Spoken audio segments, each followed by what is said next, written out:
അപ്പോൾ ഇന്ന് മുതൽ നമ്മളൊരു ട്യൂട്ടോറിയൽ സീരീസ് സ്റ്റാർട്ട് ചെയ്തിട്ടുണ്ട്. അതിലെ ഫസ്റ്റത്തെ വീഡിയോ ആണിത്.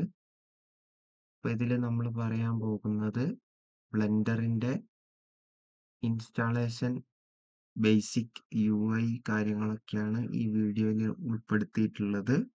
അപ്പോൾ സീരീസിൻ്റെ അവസാനം നമ്മളൊരു ക്ലാസ് റൂമാണ് മോഡൽ ചെയ്ത് സെറ്റ് ചെയ്യാൻ പോകുന്നത് ഈ വീഡിയോയിൽ കാണുന്ന പോലെ. അപ്പോൾ നമ്മൾ അധികം പറഞ്ഞു നീട്ടുന്നില്ല, നമ്മൾ ടോപ്പിക്കിലേക്ക് കിടക്കാം. Download and installation. അതിനുവേണ്ടി നമ്മൾ ആദ്യം ഗൂഗിളിൽ കയറി ബ്ലെൻഡർ എന്ന് സെർച്ച് ചെയ്യുക. സെർച്ച് ചെയ്ത് എൻ്റർ ചെയ്യുമ്പോൾ നിങ്ങൾക്ക് ഒരുപാട് ഓപ്ഷൻസ് വരും. അതിൽ രണ്ടാമത്തെ ഓപ്ഷൻ ഡൗൺലോഡ് കൊടുക്കുക.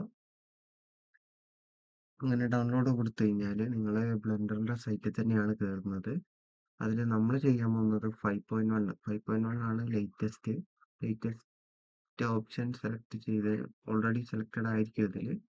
എന്നിട്ട് നിങ്ങളുടെ വിൻഡോസ്, ഞാൻ യൂസ് ചെയ്യുന്ന വിൻഡോസ് ആണ്, നിങ്ങൾ ഏതാണോ യൂസ് ചെയ്യുന്നത് അതിൽ സെലക്ട് ചെയ്ത് ഡൗൺലോഡ് കൊടുക്കുക.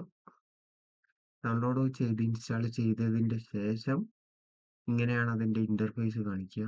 അതിൽ സൈഡിൽ എവിടെയെങ്കിലും നിങ്ങളൊന്ന് ക്ലിക്ക് ചെയ്ത് കഴിഞ്ഞാൽ നിങ്ങൾ ഓപ്പൺ ആയിരിക്കുന്ന ബ്ലെൻഡറിലാണ്. അതിൽ ലെഫ്റ്റ് സൈഡിൽ നമ്മൾ കാണുന്നതാണ് ടൂൾ ബാർ എന്ന് പറയുന്നത്. എല്ലാ സോഫ്റ്റ്വെയറിനെയും പോലെ ടൂൾ ബാറിലാണ് നമ്മളെ ടൂൾസ് അവൈലബിൾ ആയിട്ടുള്ളത്. അടുത്തത് വ്യൂ പോർട്ടാണ്. വ്യൂ പോർട്ട് എന്ന് പറയുന്നതാണ് നമ്മുടെ വർക്ക് സ്പേസ്. അതായത് നിങ്ങളിപ്പോൾ കാണുന്ന ക്യൂബ് നിൽക്കുന്നത് നമ്മളെ വ്യൂ പോർട്ടിലാണ്. സിമ്പിളായിട്ട് പറഞ്ഞാൽ വ്യൂ പോർട്ടിലാണ് നമ്മളൊരു 3D ഒബ്ജക്റ്റ് ബിൽഡ് ചെയ്യുന്നത്.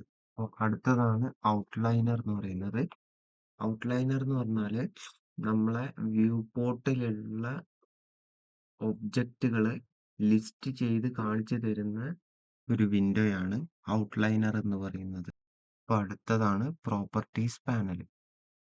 റൈറ്റ് സൈഡിൽ ഈ കാണുന്നതാണ് പ്രോപ്പർട്ടീസ് പാനൽ എന്ന് പറയുന്നത്. അതായത് ഒരു ഒബ്ജക്റ്റ് നിങ്ങൾ എടുത്തു കഴിഞ്ഞാൽ അതിൻ്റെ light, camera, material, modifier, physics കാര്യങ്ങളൊക്കെ സെറ്റ് ചെയ്യാൻ വേണ്ടിയിട്ട്, അതായത് കൺട്രോൾ ചെയ്യാൻ വേണ്ടിയിട്ട് നമുക്ക് ഉള്ളൊരു ഓപ്ഷനാണ് പ്രോപ്പർട്ടീസ് പാനൽ എന്ന് പറയുന്നത്.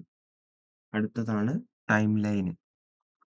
നമ്മൾ ആനിമേഷനൊക്കെ ചെയ്യുമ്പോൾ മെയിനായിട്ട് യൂസ് ചെയ്യുന്നൊരു വിൻഡോയാണ്.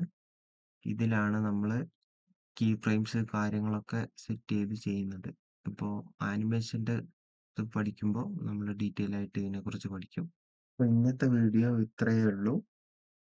അടുത്ത വീഡിയോയിൽ നമ്മൾ ട്രാൻസ്ഫോർമേഷൻ കാര്യങ്ങളൊക്കെ എങ്ങനെയാണെന്ന് പഠിക്കും. അതായത് ഒരു ക്യൂബിനെ എങ്ങനെ മൂവ് ചെയ്യാം, അതിനെങ്ങനെ റൊട്ടേറ്റ് ചെയ്യാം, വേറൊരു മെഷ് എങ്ങനെ ആഡ് ചെയ്യാം, ഇതൊക്കെ പഠിക്കുന്നതായിരിക്കും.